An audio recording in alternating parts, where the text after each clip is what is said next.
Hello everybody, how you doing? It's Retrobeard here. It's Wednesday morning in the UK, so let's get on with today's news. First of all, I would like to start by saying, sorry about the quiet front this week. As I mentioned in the community tab, but just in case you didn't hear this, I am on holiday from work this week, and it's been chilling. I've been quite busy doing relatively fun stuff, so that's why there's not been videos this week. Just in case you were wondering.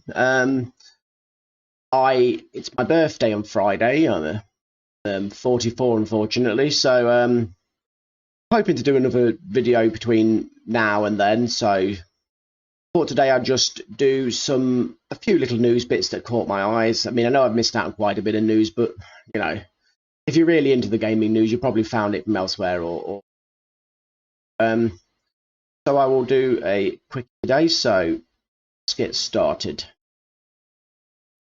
This is more like a rumory, wishlisty thing, but Nintendo Switch, the sequel, the Pro, whatever, appears to be launching in 2024 when allowing for the chip shortages and time for the current Switch platform to, finish doing its thing. So if you've just bought a Switch recently, you've still got a few more years of use, plus the year or two of overlap, and then obviously then you start entering retro territory, so that's not too bad, especially with me, since I recently bought an OLED. So I think if the Switch 2 is fully backwards compatible and an upgrade, I would probably sell my OLED and my Switch Lite, to contribute towards paying for the next Switch. So that's something I can stomach.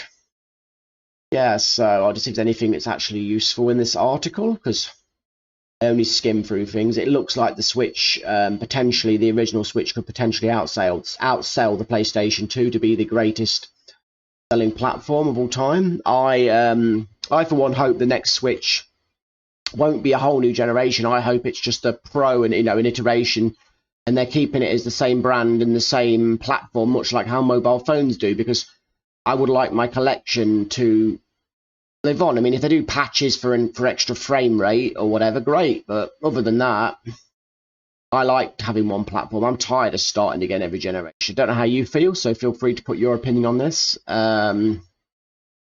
Quick browse. I also like Switches Online with all the retro games that are just available with it, and I like the cheapness of it, because I don't game consistently. I don't like the subscription prices of Xbox and PlayStation, so I hope they keep the Switch Online cheap. I know people harp on about how weak the current Switch is, but I think it's perfectly fine. I really enjoy it. I realise I may be the minority, but whatever. Frankly, a Switch Pro or 2 for me, also power-wise, I would be happy if it was sort of between 1 and 2 teraflops, bung in some fancy Nvidia upscaling technology so it can get an approximation of upscaled 4K for the the graphics fans. Boom, something like the Steam Deck with 25% extra bunged onto it, but with that lovely OLED screen and Nintendo's magic, and make it fully backwards compatible. Which, if they carry on with the Nvidia technology, should not be a problem, because they're only using a future iteration of the same technology. So, yeah, with that all said, let's go to the next story. Saudi Arabia has been investing in the games industry. They own 5% of Nintendo now, which doesn't sound like a lot, but that's a lot of money's worth. And it's got comparable stakes in Capcom, EA, Take-Two, and Activision, so that's interesting. So it's from Saudi Arabia's Public Investment Fund. So they try and diversify the nation's economy and get their fingers into lots of delicious pies, and the gaming market and the gaming industry is a good one.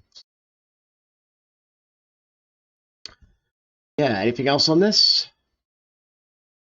Yeah, they're diversifying the kingdom's oil-centric economy, and they've got into gaming. Hopefully that will be a positive thing rather than a negative thing, or at the very least, irrelevant thing.